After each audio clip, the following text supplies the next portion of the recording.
Amigos, bienvenidos al personaje de la semana de Caracol Radio en una fecha tan especial como es recientemente se ha conmemorado el Día de Estercita Forero, la novia eterna de Barranquilla, gracias a una ley que hoy permite el reconocimiento, destacar todo su aporte a la música y además permite becas para que mujeres puedan desarrollarse en el campo de las artes. Además, cuando Estercita le tocó tiempos difíciles para la mujer para poder sacar adelante sus proyectos artísticos, sus proyectos culturales y su proyecto de vida. Dos invitados muy especiales con quienes siempre nos encanta conversar.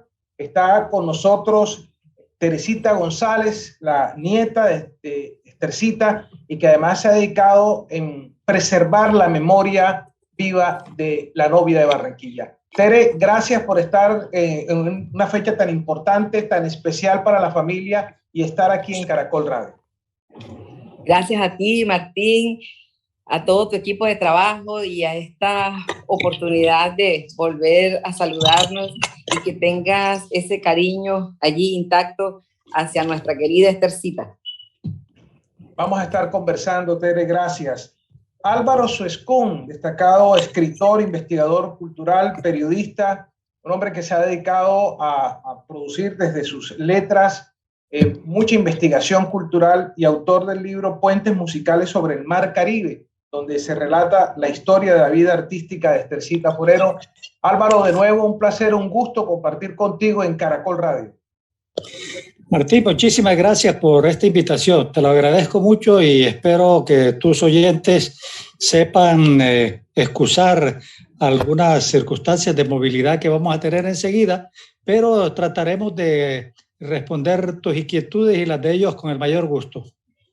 Bueno, amigos de Caracol Radio, vamos a hablar de Estercita Forero y sin duda hablar de Estercita vamos a tratar de meter en lo cotidiano con todo ese testimonio de Tere y también desde el análisis del investigador como lo va a aportar Álvaro Suescún. Y yo quiero primero decir, Tere, en estos días han sido días muy emotivos, siempre resulta muy emotivo, pero especialmente este año he visto a mucha gente, a la comunidad, a los trabajadores de la cultura, a las autoridades, muy en reconocimiento del legado cultural de Estercita. Así es, sí. Fíjate que no solamente es el hecho de su cumpleaños, que muchos, sobre todo, por ejemplo, personas cercanas como tú, como Álvaro, que han estado pendientes de ese 10 de diciembre, que por lo general nos trae nostalgia porque obviamente no la tenemos aquí y en su nombre pues tratamos de mantener digamos, las costumbres o las solicitudes de ella. Por ejemplo, en cada cumpleaños siempre nos pedía que en su nombre, o sea, como regalo de cumpleaños para ella, era llevarle flores a mi papá, a mi abuelita, a mi hermano. Y eso obviamente nos embarga de tristeza, pero este año, como dices tú, ha habido como ese despertar, como ese deseo de mantener su imagen y sobre todo lo que más resalto es que en su nombre se van a beneficiar personas jóvenes, personas de las nuevas generaciones para que continúen su proyecto de vida, para que alcancen ese sueño de ser profesionales en algo relacionado con la música, con la cultura. Y yo sé que ella estaría feliz por ello, porque tú sabes que siempre estuvo allí pendiente al servicio de las personas mayores, de los niños. Siempre, por ejemplo, el profe Hernández recuerda que ella le decía: profe, escucha a los niños. Los niños son seres extraordinariamente pensantes, nobles, escúchelos. Y fíjate que no solamente es exaltar pues, su vida, su obra, sino también esa labor social que se va a hacer en su nombre. Así es, una serie de eventos y recordemos que la ley 2131 del 4 de agosto conmemora la vida y obra de Estercita Forero y fija el 10 de diciembre como el Día Nacional de la Novia Eterna de Barranquilla. Bueno, Álvaro Suescún, yo quisiera también que nos dieras ese contexto de lo que significa, porque nos está siguiendo mucha gente a través de Facebook en cualquier lugar del mundo, unos barranquilleros del Caribe que se conectan a esta hora con mucha nostalgia y la nostalgia de su ciudad, de su cultura, pero hay gente que nos escucha en este momento de cualquier lugar del mundo a través de esta plataforma y vamos a darle ese contexto, profesor Álvaro Suescún, de lo que significa, y usted que ha sido un investigador para la cultura, para la música del Caribe, la figura de Estercita Forero. Tendría que comenzar diciendo que cuando Estercita decidió hacer su vida musical, nuestra música autóctona era poco reconocida. La sensibilidad hacia las manifestaciones culturales provenientes de las raíces populares eran descontadas, no eran tenidas como algo de consideración, sobre todo por las élites. De manera que en la primera parte del siglo pasado fue muy difícil para los hacedores musicales desarrollar este tipo de actividad. Solamente después de 1945 empezaron a darse los primeros grandes aprovechamientos en algunos círculos sociales, especialmente bogotanos, y de ahí se irrigaron al resto del país por nuestras manifestaciones musicales. Habida la presencia de Lucho Bermúdez y de Ramón Ropaín, por ejemplo, en Bogotá, de los hermanos Torres y de algunos otros grupos que empezaron a profundizar en la importancia de la música autóctona de raíces costeñas. Les recuerdo que por aquel entonces la que era considerada música colombiana era únicamente la música del altiplano, los bambucos, las guabinas, música por este estilo. Y la música proveniente del Pacífico y la música proveniente del Caribe colombiano simplemente no era tenida en cuenta como música.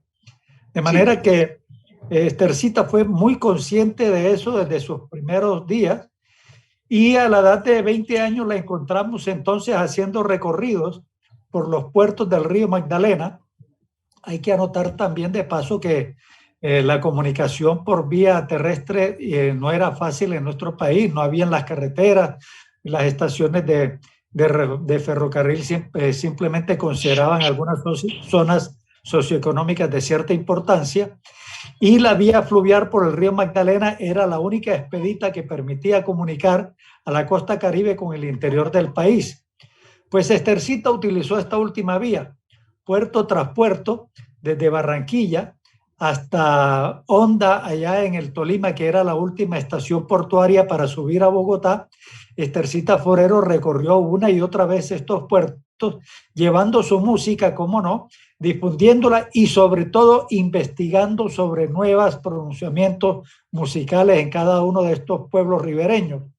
De manera que poco a poco fue haciéndose a un inventario musical que muchos años más tarde le servirían de maravilla para poder desarrollar esos ímpetus musicales que siempre tuvo, para exponerlos primero en Venezuela, a donde llegó muy joven en 1939, después en Panamá, luego otra vez en Venezuela en 2 ocasiones. Repito, cuando las comunicaciones por vía terrestre eran muy difíciles, ella, una mujer sola, hija única, que llegaba, arrastraba consigo a su madre y a su hijo pequeño, el papá de Tere, justamente, por todos estos sitios, llevando su música para darla a conocer.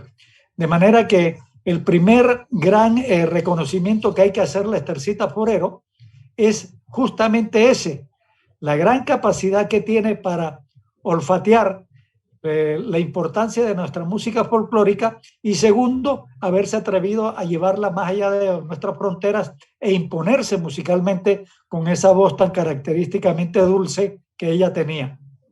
Bueno, pero yo me pongo a pensar en ese momento donde no hay internet, no hay redes sociales, no hay nada, sino, como usted dice, el río como el gran sistema de comunicación, la gran arteria de comunicación, pero además para una mujer en un medio tan hostil, pienso yo, en ese momento, como era el medio artístico, marcado mucho por los hombres en el Caribe, la música tradicional, la música popular. Eso también, creo yo, es un gran reto para ella.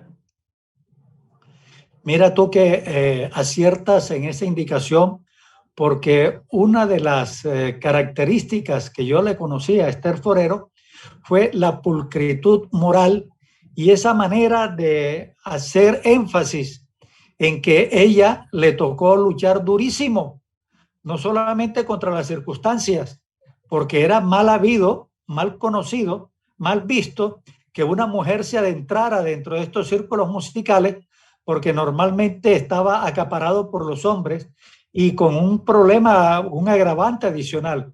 Y es que los hombres que se dedicaban a la música por lo general desarrollaban lo que se conocía como vida bohemia, que no era más que una vida licenciosa, una vida de tragos, una vida de nocturnidades, una vida un poco tenebrosa, por decirlo así, en el que no tenían cabida las mujeres que no eran de buena vida, o mejor, que solamente tenían cabida las mujeres consideradas de malas maneras y de mala vida.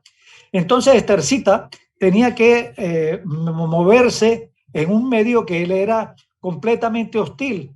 Sin embargo, ella mantuvo un férreo carácter que le permitió salir indemne ante esta circunstancia, y yo fui testigo de que en algunas oportunidades en Barranquilla, algunas señoras de bien llegaron a decirme: ah, pero es que tú no sabías quién era Estercita Forero. Y yo tenía que hacer rotundamente un mentiz, decirle: claro, yo sí supe quién era Estercita Forero y supe cómo ella supo imponerse ante las circunstancias adversas para llevar una devoción musical más allá de las circunstancias anormales en contra de sus propias posibilidades. Álvaro, podríamos decir entonces que ella además fue una investigadora cultural, porque lo primero que hace, por lo que bien nos relatas, es meterse en la cultura, reconocer respetuosamente esa tradición cultural nuestra en el Caribe. No solamente en esa experiencia temprana en el río Magdalena, sino que años más tarde, estando ella en Panamá en su primera incursión, justamente en plena guerra, en la plena Segunda Guerra Mundial, en unas condiciones bastante preocupantes por la inseguridad, por la confrontación bélica. Panamá estaba invadida por los norteamericanos y tenían mucho celo de la presencia de los espías nazis en los alrededores. Ella entonces tiene presencia en algunas de las principales estaciones radiofónicas. Allí conoce a Avelino Muñoz, un pianista trascendental en la vida musical del Caribe, un gran maestro que inmediatamente reconoce en ella una expresión vocal de unas circunstancias muy particulares, entonces decide darle su apoyo.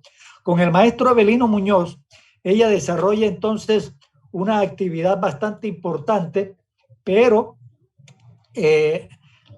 hay una circunstancia que le favorece, y es que allá en Panamá los intelectuales empiezan a preguntarle por el gran poeta colombiano Jorge Artel, que había tenido dos experiencias de giras cercanas a la visita de Estercita Forero.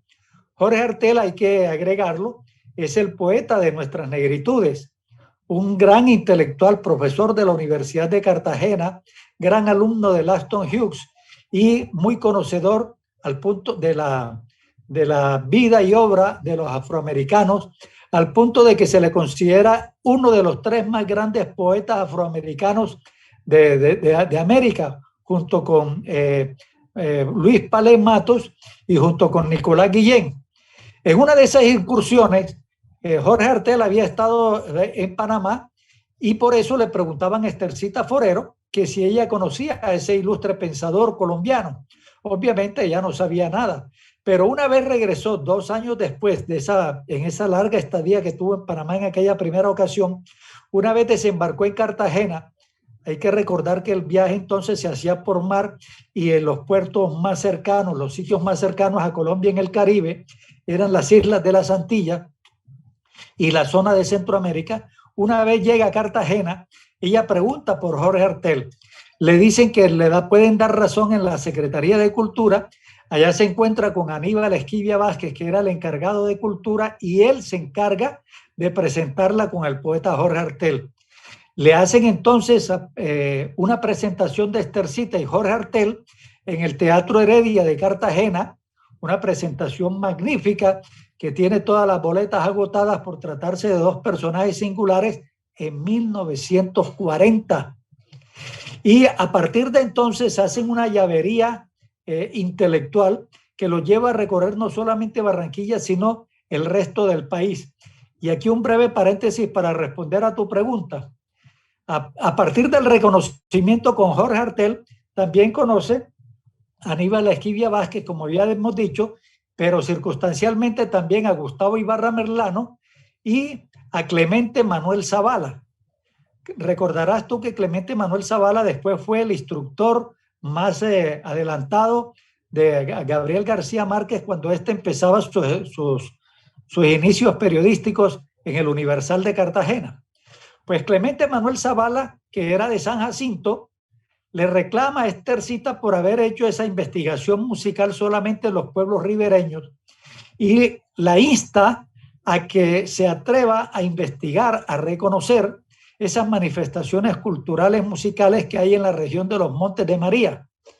Y oigan ustedes, 1940, 22 añitos, mujer, se atreve entonces a irse en recorrido, ella sola, por los Montes de María hasta llegar a las zonas de las riberas del río Sinú en Córdoba, recogiendo todos esos aires musicales que había en la zona, y luego hace una esplendorosa presentación musical 7 meses después, es decir, que dura un poco más de un semestre, esa gira de Estercita en reconocimiento de las raíces culturales. Y eso obviamente, lo del río, más lo de los Montes de María, más lo de las ciénagas, lagunas, zonas lacustres y de ribereñas de alrededores del río Sinú, le dan a ella ese potencial maravilloso que después utilizaría en sus composiciones. Exquisito relato del escritor Álvaro Suescún. Hay muchas cosas que no conocía y que me llenan de gran emoción escucharlas, también contadas en un hombre como es Álvaro Suescún. Y yo me imagino, Tere, las emociones, los recuerdos que llegan a tu memoria cuando escuchas estos relatos. Entonces yo hoy te digo, esa Estercita que tú conociste, qué cuentos, qué historia te contaba ella de esos momentos tan fuertes, pienso yo. Fíjate que ella nunca los vivió como si fuese algo negativo, como con la idea de que me tocó lucharlo, sino que ella lo asociaba a parte de su estilo de vida, de lo que ella quería alcanzar. Y fíjate que siempre nos mostraba como un ejemplo. Ella nos decía, yo fui, porque también fue agente viajero del laboratorio Walter Carroll, decía, yo fui a lomo de mula por los Santanderes, y lo mostraba más como anécdota, y se reía, o sea, esa mula que se levantaba a veces, y por ejemplo, como dato curioso, decía que cuando aperturaron la plaza, digamos, para ser agente viajero, ella llegó y se presentó. Y había unas personas allí, todos hombres, y uno de ellos le preguntó como que qué hacía ella allí. Dijo, no, yo vengo también por el trabajo. Y entonces la miraron como que está loca, o sea, obviamente no se lo van a dar. Y al señor Walter Carroll le decía, ¿por qué tú quisieras estar aquí? O sea, es muy jovencita, mujer, y entonces ella dijo, porque lo que vamos es a vender. Y para vender no se necesita ser hombre o mujer, se necesita ser humano y tener el talento para hacerlo. Y el señor dijo, el trabajo es suyo. Entonces, dice que algunos sentían como que no puede ser que una mujer nos esté desplazando, porque obviamente ella vendía, pero estaba en esa investigación que nos cuenta Álvaro Suescún, y hacía presentaciones también, y su carta digamos, de navegación era la siguiente. Bueno, usted no me conoce. Usted déme la oportunidad, yo me presento. Si a usted le gusta, entonces usted me paga. Y entonces ella agregaba, y tuve tanta suerte que me fue bien, porque era humilde, era sencilla, no era suerte, era que lo hacía muy bien, pero ella sentía que era como suerte, como que bendiciones que estaba recibiendo. Entonces, fíjate que siempre nos narraba, pero nos lo narraba no como si fuese algo así extraordinario que solamente lo podía lograr una persona, sino como ejemplo de vida, como que nosotros estuviésemos pendientes y atentos que todo se puede, que realmente las oportunidades uno mismo se las busca, y eso ha hecho que siempre la hayamos admirado, y no da solamente verla como la mamá, que entre otras cosas, como mamá era muy estricta también, porque ella era muy exigente consigo misma y con nosotros. Entonces, nunca hubo esa oportunidad así ay, solo suavecito. Ella nunca le dimos abuela porque nunca hizo el papel de abuela. Ella no era consentidora, ella era exigente, pero tuve la dicha de haber estado con ella todo el tiempo, porque fui la única que no se separó de ella nunca, y ya cuando estaba bastante mayor, entonces consentía a mi hijo, y entonces me decía, no, es que de él sí puedo ser abuela. Y entonces lo abrazaba, le cantaba, y lo que hace una abuelita, ¿quién es lo más lindo de esta casa? Y todo. Entonces yo le doy gracias a Dios que pude vivir esas dos facetas de esa persona exigente, estricta, pensante, que siempre vivió las situaciones incluso adversas como una oportunidad de vida, y también tuve la oportunidad de verla en ese dar besitos, esos abracitos y esa dulzura que también la caracterizaron siempre. Tengo una inquietud, ese espíritu de lanzarse por un sueño, el ir a conquistar, ¿alguna vez te dijo a quién se lo vio, quién la motivó a ser esa persona en medio de su momento histórico? Bueno, ella creía profundamente en otra vida, creía perfectamente en otras esferas, y también creía en los signos. Entonces ella decía, como buena sagitaria, yo me ponía lanza en ristre y para adelante, pero tenía dos grandes motivaciones.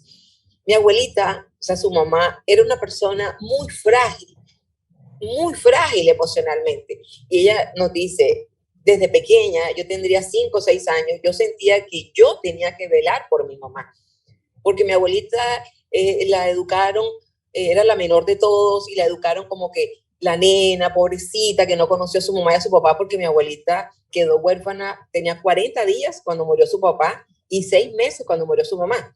Luego la tomó la madrina murió cuando tenía 5 años. Es decir, mi abuelita quedó como sumida en ese dolor, en ese pobrecita que pasó por esas cuestiones, y eso mi mamá dice que fue para ella una gran piedra de aprendizaje, porque ella dice, yo sabía que yo no me podía dar como que a la pena, que de pronto mi papá se llevó las joyas y dejó a mi abuelita sola, porque eso fue así en la vida real, sino que yo tenía que salir adelante. Eso, y mi papá, que fue el gran amor de su vida. Mi papá ella dice que cuando nació le agarró la manito y sentía no el bebé, sino ese espíritu, como decía ella, ese espíritu que vino a acompañarme. Entonces, esos eran sus dos grandes motores, el salir adelante y el saber que uno mismo se labra su destino. Estamos hablando de Estercita Forero, la novia eterna de Barranquilla, en este diálogo, en este homenaje, para que la memoria siempre esté viva y para que nuestra ciudad y nuestro país cada vez reconozca más, porque además ahorita vamos a hablar del museo que es el gran sueño que tenemos de Estercita Forero. Una muy breve pausa y enseguida más aquí en el personaje de la semana de Caracol Radio. Regresamos en el personaje de la semana de Caracol Radio, Estercita Forero, la luna de Barranquilla. Hay tantas canciones que le vienen a uno a la mente. Y bueno, ahorita vamos a hablar de las canciones. Yo venía pensando, profesor, y el escritor Álvaro Suescún, en qué significó la manera de hacer radio en Barranquilla cuando ella tenía 14 años y los artistas se presentaban en los radioestudios, radioteatros. ¿Qué significó para el desarrollo de su sueño, del sueño que tenía Estercita Forero? Bueno, cuando Estercita Forero inicia su vida musical, que es muy temprano, también se inicia la vida de la radio barranquillera, que es, entre otras cosas, pionera a nivel nacional, junto con la Radio Nacional de Colombia. Tengo entendido que eran las dos estaciones que empiezan justamente una junto a la otra, tal vez un mes de diferencia. Una es una estación comercial, la otra es una estación de carácter gubernamental, pero empiezan casi al mismo tiempo, por allá en la época de octubre, noviembre de 1928. Estercita Forero es llamada por allá en 1930, es decir, transcurre un año antes de funcionamiento de la emisora, antes de que ella se vincule a la radio. En ese año es muy poco el desarrollo de la emisora, de la emisión de las ondas sonoras en esta emisora de Elías Pelet Buitrago. Hay que decir que no habían radios, es decir, no habían aparatos para transmitir. En primer lugar, eran muy costosos. En segundo lugar, la emisión era una experimentación. Entonces, eso lo suplían estacionando, poniendo en algunos sitios unos grandes parlantes que reproducían los sonidos que se producían en la estación que estaba allí junto a la catedral, en la calle del Tanque, que es más o menos la calle 53, con la carrera 45, ahí quedaba la casa de Elías Pelet Buitrago. Bueno, no había la Plaza de la Paz, tampoco estaba la catedral, eso eran zonas residenciales, y la casa de Elías Pelet Buitrago y su mamá era una casa muy bonita, muy grande, muy solariega. Instalaban un parlante en la puerta, otro parlante en el Paseo Bolívar y un tercer parlante en el municipio de Soledad. Allí mismo en la casa de Elías Pelet Buitrago estaban los estudios, estaba acondicionado una habitación en la cual se presentaban Emirto de Lima, se presentaba pues Zoila Laforí, y se presentaban, bueno, algunos personajes, el maestro Barranco, el maestro Juan José Guerrero, el maestro Masili, que eran como los músicos de la época, que eran músicos de improvisación, no eran músicos de gran formación, pero esos eran los que tenían azúcar. Bueno, y después llegaron los panameños, ¿no? Los que hicieron el himno de Barranquilla, y después, mucho después, casi 8 o 10 años después, llegó Pedro Viava y los italianos que después le dieron un gran impulso a estos escenarios de los radioteatros. Pero en aquellos años en que Estercita Forero era una situación muy simple, tan simple como que cuando Estercita Forero se presenta por la primera vez, ella estaba siendo acondicionada por Rosita Laforí, que era una mezzosoprano, y por Catalina González, que era una cantante de ocasión, pero que tenía muy buen oído. La habían tomado de su cuenta para desarrollar su talento musical. Y entonces creen que ya está preparada para su presentación en los estudios y la llevan. Y Estercita Forero no sabía modular, no sabía guardar la respiración acorde con la garganta para producir los sonidos musicales, que son unos estudios de capacitación que van adquiriendo poco a poco los cantantes de formación. Pero ella era una cantante en ciernes que tenía, si acaso, algunas experimentaciones vocales que le habían ido educando sus maestras, y se presentó entonces ante los micrófonos con tan mala suerte que no se oyó bien por los micrófonos. Ella no estaba acostumbrada a actuar en micrófonos y se convirtió poco a poco en un hazmerreír, porque la habían anunciado con bombos y platillos, y en el Paseo Bolívar estaban muchas de sus amistades esperando su debut en la radio. De manera que lo que continuó fue unas grandes burlas por parte de sus amistades, y eso la disminuyó anímicamente. Estercita Forero se demoró por ahí 3 o 4 meses para volver a los estudios a continuar esas experimentaciones de grabación, pero lo hizo gracias al maestro Juan José Guerrero, que tuvo muchísima paciencia, y al maestro Masili, que juntos empezaron a trabajar con ella para educarle esa voz. Acto seguido, lo que ocurrió fue muy importante, porque se presentó aquí el maestro Aurelio Martínez Mutis, que era un reputado poeta nacional con un gran conocimiento de los escenarios y las tablas, gran guionista, gran director de teatro, y él venía con la idea de montar una especie de epopeya, que era la hija de un cacique de las montañas cercanas, en este caso de Uciacurí, que se enamoraba de un hombre blanco. ¿En quién piensan? Porque tienen que incluir algunas canciones, algunas participaciones musicales, piensan en Estercita. La música, Pues parece que lo más granado en ese momento era la música del Magdalena, porque tenía algunas derivaciones de las zonas indígenas que eran muy cercas, sobre todo de los de Atanques y sobre todo de los cancuamos y los arsarios.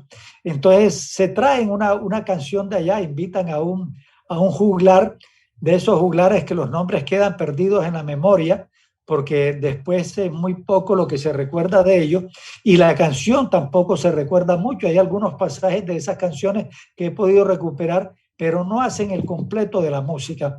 En todo caso, Estercita queda como anillo al dedo para esta pretensión de Aurelio Martínez Mutis, y lo hace de una manera tan excelente que a Aurelio Martínez Mutis se le ocurre presentarla en el escenario teatral más grande que tiene el Caribe. Es el Teatro Heredia de Cartagena.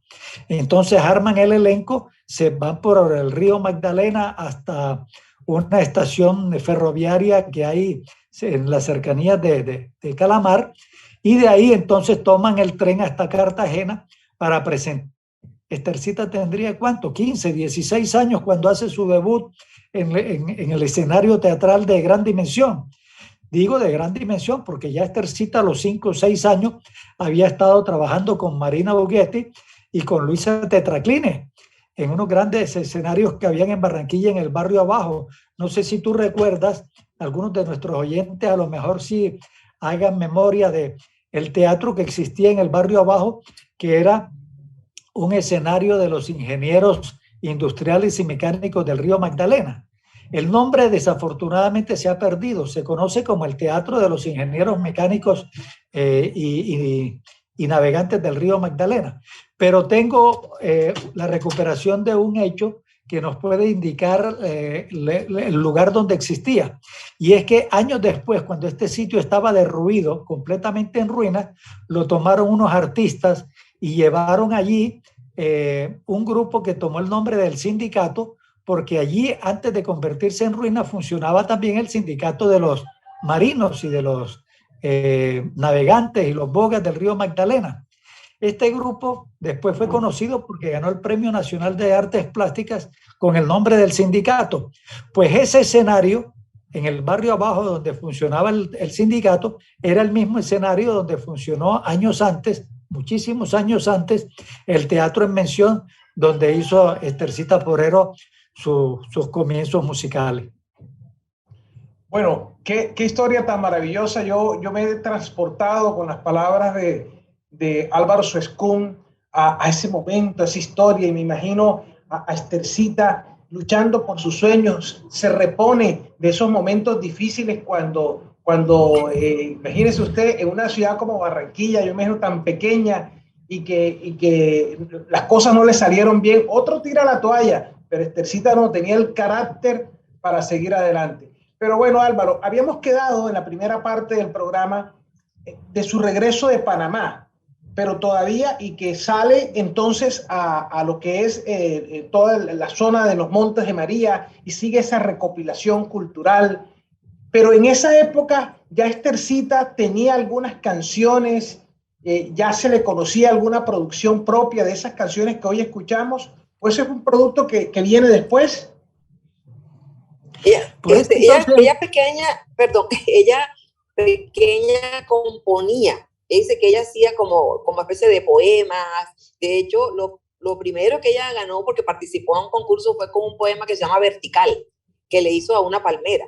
Entonces ya esa vena artística la tenía, y ella cantaba desde muy pequeña, desde los 4 años. Yo creo que de pronto esa seguridad que tenía ella en sí misma la ayudó cuando tuvo el impasse con el micrófono, porque ella se sintió mal, pero ella comprendió que no era su voz, sino que no estaba acostumbrada a utilizar pues ese amplificador, porque ella dice que ella cantaba, y cantaba fuerte para que la escuchara todo el público, y así se presentó frente al micrófono, es decir, también con ese tono fuerte. Entonces ella dice que se sintió mal, pero que después se dio cuenta de que, y mi abuelita la ayudó muchísimo. Mi abuelita le dice: acuérdate que tú estás cantando desde que tienes 3, 4 años, y lo has hecho muy bien. En todos los actos cívicos del colegio te llaman y te aclaman para que tú lo hagas. Entonces eso le ayudó a darse cuenta que fue más un accidente que realmente sentirse que no lo hizo bien. Entonces, Sí. y sí escribía poemitas y ella escribía obras de teatro, porque ella le decía a las profesoras, Mrs. Tonky en el colegio americano, le decía, yo hago la obra de teatro, y ella era la que se la imaginaba, es decir, que desde muy pequeñita tuvo digamos, ese don de la creación, de poder ver en detalle que de pronto los demás no vemos, grandes historias, porque ella, por ejemplo, se subía en el recreo a un arbolito y allá, entonces miraba a las niñas y se imaginaba que podrían estar hablando o que podría estar, por ejemplo, los árboles uno entre otros, es decir, esa fantasía del artista desde muy temprana edad le fue ayudando. Bueno, ahí está el testimonio también de Tere, que ahorita nos va a contar cuántas canciones de puño y letra de Estercita tiene listas para ese museo que soñamos en Barranquilla. Álvaro, hablemos también de esas letras y esas canciones desde la investigación que tú has realizado. Bueno, el primer Estercita Porero no tenía concepto de composición, sino hasta bien entrada su época de artista. Al comienzo, su labor investigativa era para reunir todo ese acervo musical que había en los alrededores y que a ella le llamaba muchísimo la atención, y que eso sí, ella sabía que les iban a servir para interpretar, para imponer unas condiciones musicales, porque ella tenía dos artistas siempre en mente, eran como sus alter egos musicales. Una era Edith Piaf, una cantante norteamericana a que ella conoció desde muy temprano y que la influyó muchísimo porque encontraba condiciones muy similares en su modo de vida, en sus ascendientes, en sus condiciones económicas, en la manera como estaban luchando ambas por imponer sus condiciones. Y el otro era Carlos Gardel, una de las primeras composiciones, tal vez la primera que ella se atreve a cantar en los micrófonos, se llama Golondrina, una canción muy hermosa de Carlos Gardel, y que ella una y otra vez preparaba con Juan José Guerrero, y que después le va a deparar una gran sorpresa, porque en 1934 Carlos Gardel llega a Barranquilla. Poca gente sabe que Carlos Gardel estuvo aquí en Barranquilla y estuvo pocos días antes de su muerte, tal vez un mes exactamente antes de morir en Medellín. Él viene a Colombia e ingresa por Puerto Colombia. El día anterior a la llegada de Carlos Gardel, se acaba de inaugurar los tajamares de Bocas de Ceniza. Entra el buque Tetraclecine al río Magdalena y atraviesa las Bocas de Ceniza como la gran aventura fluvial que tenemos, porque adicionalmente de inaugurar el puerto sobre Barranquilla, es también la primera empresa grande desde el punto de vista fluvial que se establece en Barranquilla. Al día siguiente de este gran hito, se encuentra Barranquilla bastante ensoberbecida, muy animada desde el punto de vista del gran hito histórico que ha sido vencer por fin las corrientes torrentosas del río Magdalena. Llega Carlos Gardel a Colombia y entonces el entusiasmo se duplica. Imagínate lo que eso significa. Carlos Gardel no se niega a entrar por Bocas de Ceniza porque le tiene temor a que de pronto el barco fuera a naufragar, fíjate tú, a que fuera a encallar y él de pronto tener algún percance en las aguas tan conocidas, tan torrentosas del río Magdalena, y prefiere que lo dejen en Puerto Colombia. Claro que eso tiene también un parte de un ardid, porque entonces toda Barranquilla se va para Puerto Colombia a recibirlo y desde allá viene una gran multitud junto con él para hacer la entrada triunfal a Barranquilla. Pues cómo no, también está Estercita Porero entre la multitud porque era su ídolo desde hacía muchos años. Además, él irradiaba también una gran personalidad que tenía una manera de llegarle a los espectadores. Como ahora, imagínense que hubiera llegado Michael Jackson, por ejemplo, a Barranquilla, algo así por el estilo, o Bugs Bunny a Barranquilla en estos momentos. Era más o menos, perdónenme ustedes el símil, pero creo que puede darles más o menos idea de lo que se trataba en aquellas circunstancias. Pero mira lo que te quiero contar, Martín. Carlos Gardel se presentaba 2 días después en el Teatro Metro, que estaba recién inaugurado. La Voz de Barranquilla ya la habían trasladado al Paseo Bolívar. Entonces, para ambientar la presentación de Carlos Gardel, cómo no, hicieron una gran presentación en vivo y en directo de Carlos Gardel desde los balcones de la emisora La Voz de Barranquilla. Ya les había comentado que por aquel entonces, hacía 5 años apenas que se había inaugurado la radio, entonces todavía estaban aquellos grandes baffles, aquellos grandes transmisores instalados en el Paseo Bolívar. ¿Y para qué fue eso? 4 de la tarde. Carlos Gardel estará en las emisoras de La Voz de Barranquilla dirigiéndose a su público. Todos los que quieran pueden hacer parte de este grandioso espectáculo gratuito. Pues hombre, el teatro, la Plaza Colón, como se llamaba en aquel entonces, estaba hasta los bordes llenos de gente, y allí entre aquella cantidad de gente estaba Estercita Forero, absorta mirando a su ídolo. Como pudo, se acercó hasta lo más cercano que pudo de los balcones, y allá arriba estaba Sansón Bellojín, que en ese entonces era uno de los principales locutores de la emisora y era gran amigo de Estercita Forero, porque Estercita ya se había presentado. Alcanzó a verla entre los espectadores y la llamó para que se acercara hasta las puertas de las emisoras. Bajó junto con un par de asistentes y como pudieron, en medio de esa multitud abigarrada, lograron rescatarla e ingresarla a los estudios por el primer piso, por las escaleras, subió hasta el segundo piso, y ella, emocionada viendo a su ídolo a 3 a 4 metros de ella. El hombre estaba hablando con Elías Pérez Buitrago, estaba la reina del carnaval con Pérez, estaban las señoritas, habían llevado un racimo primoroso de las mujeres más lindas de Barranquilla para que le hicieran calle de honor a Carlos Gardel.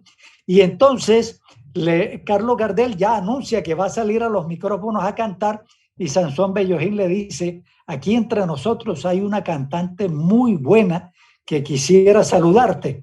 ¿Y quién es? Estercita Forero, dile que se acerque. Entonces, cuando Estercita Forero se acerca, le toma las manos y le dice: Pebeta, rendido estoy ante tanta hermosura, acompáñame. Y se la lleva con él para los balcones, porque él ya sabía que ella cantaba golondrina, y la impele a que canten juntos ante el público en ese balcón una canción de Carlos Gardel. Es uno de los grandes hitos musicales que tiene Estercita para contarlo. No sé por qué la historia no lo ha recogido, porque significa ni más ni menos que una Shakira joven cantara junto a Michael Jackson en plena efervescencia musical de este gran ídolo. Algo parecido. Perdónenme ustedes la comparación, pero la emoción no me permite pensar en algo diferente. No, pero qué maravilloso este momento que nos trae de la memoria, Álvaro Suescún. Impresionante. Yo me traslado también, como seguro los oyentes, la gente que nos sigue, de ese momento de que se cumple un sueño para Estercita Forero. Tantas anécdotas, tantas historias, tanta riqueza, tanto aporte de Estercita Forero para nuestra cultura, para nuestra ciudad. Por eso tenemos esa responsabilidad de mantener vivo su legado y estar siempre muy pendientes de que la ciudad se lo devuelva a través de cátedras. Debe haber cátedras dedicadas a estudiar Estercita, pero estudiar todo el arte, toda la cultura, ese movimiento cultural que bien describe Álvaro Suescún. No sé si puedo tener a Teresita ahorita aquí, porque pues ella se ha estado trasladando. Teresita, yo quería contarte, porque ya estamos casi que al final del programa, pero cuéntame de esos tesoros que tú tienes con el sueño que tenemos del museo. ¿Te han hablado algo bueno, antes de hablar del museo, de esos tesoros, qué canciones, qué manuscritos tienes tú ahí guardados en tu casa, con el sueño de vivir el gran museo? Bueno, los manuscritos los tengo todos, o sea, por ejemplo, yo llevé al Museo del Carnaval el primer manuscrito de la Guacherna, donde está, y ahí ella misma escribe, este es el primer borrador, y ese se lo llevé, y están casi todos, porque ahí, pues, siempre cuidando de la humedad, del salitre nuestro, del comején, pero ahí los tengo. en el texto de la ley se plantea que muchas de sus obras, muchas de sus pertenencias reposarán en el Museo del Caribe. Pero hay otros tesoros que no van a poder estar en el museo. Por ejemplo, el palito de matarratón, porque ella no lo mencionaba como un palito, sino el palito de matarratón, porque ella nos comentaba que mi papá, pequeño, nada más estaba incluso Elba y Marcos, los mayores, mi papá jugaba con ellos allí, todavía no estábamos Iris y yo, y mi mamá dice que ahí estaba la energía de mi papá, y ella cuando pide que se lo trasladen, que obviamente no le podían trasladar todo el arbolito porque la raíz estaba en el patio de la casa y acá llegaba como hasta la sala, y era una casa muy grande, pero sí tomaron una rama grande y la trajeron, y ella miraba y ella decía, pero si yo le toco el lomo, y le decía, amigo vive, y un día que le dimos ese verdecito y le digo, mami, mira, le tomó fotos y todo. Y la gente le decía, Tercita, tranquila, que el matarratón es sinvergüenza. Y mamá decía, sí, el matarratón, pero que este palito es diferente. Y ella, esa canción que le hizo, de hecho, ella consideraba que no la había terminado, que ese era un tema, pero que nunca había podido terminar. Entonces, en ese sentido, pues, están todos esos escritos de ella, las grabaciones, y a nosotros nos gustaría que de pronto no fuese un espacio en un museo, sino que fuese la casa de Tercita, es decir, el lugar que sea solo para ella. Obviamente, que esté la oportunidad, porque ella en vida, nosotros incluso hablamos con Marciano Pucci, estaba todo ya listo. Ella quería que en ese lugar donde estuviese sus cosas se le diera la oportunidad a nuevos artistas de presentar sus cuadros, sus libros, de pronto de hacer tertulias, y eso era lo que ella deseaba, es decir, que no fuese un museo allí exclusivo, solo museo, que fuese más una unidad de negocio, pero no visto como negocio, sino como oportunidad para los artesanos y para el mundo cultural. Y entonces, en ese sentido, eso está pendiente todavía para que se cumpla. Ya estoy sobre el tiempo. Lo bueno de esto es que es tan rico lo que estamos conversando que da para un segundo programa, y viene la segunda parte en algún momento del año.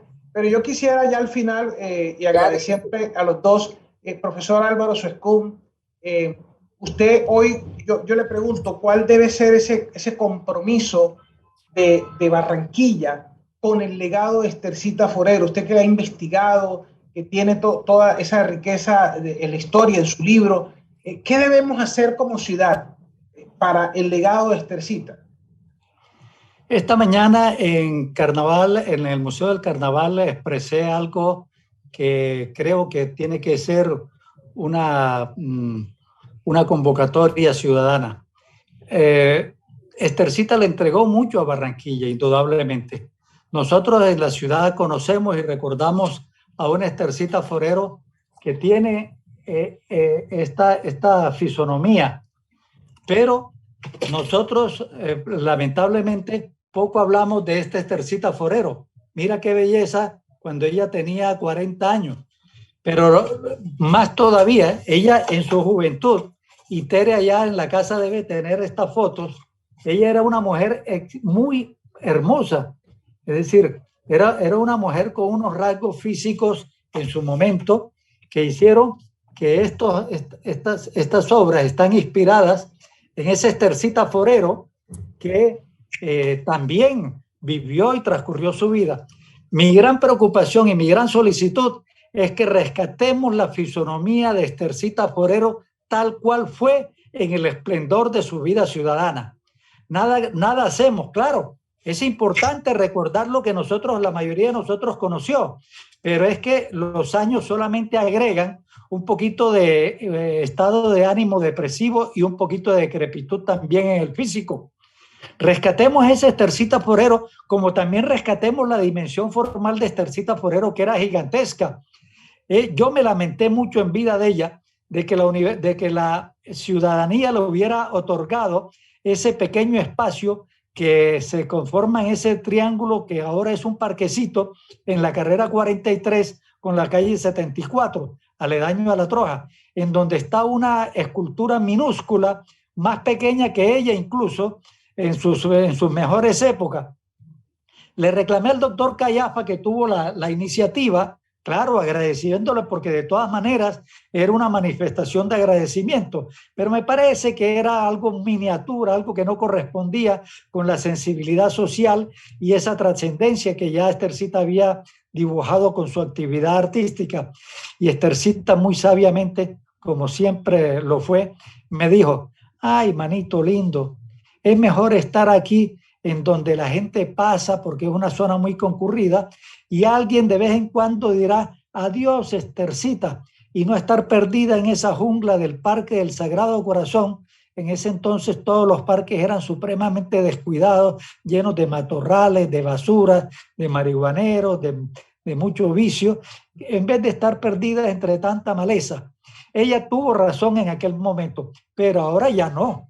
Ahora ya la ciudad recuperó su verdadera vocación de defensa de los bienes naturales, de los paisajes, del estatuto orgánico. Entonces tenemos que también recuperar esa dimensión jovial, juvenil, bonita, hermosa de Estercita Forero, y con ella la nueva dimensión, una escultura por lo menos a la altura del Joe Arroyo, que está a 2 cuadras de ella.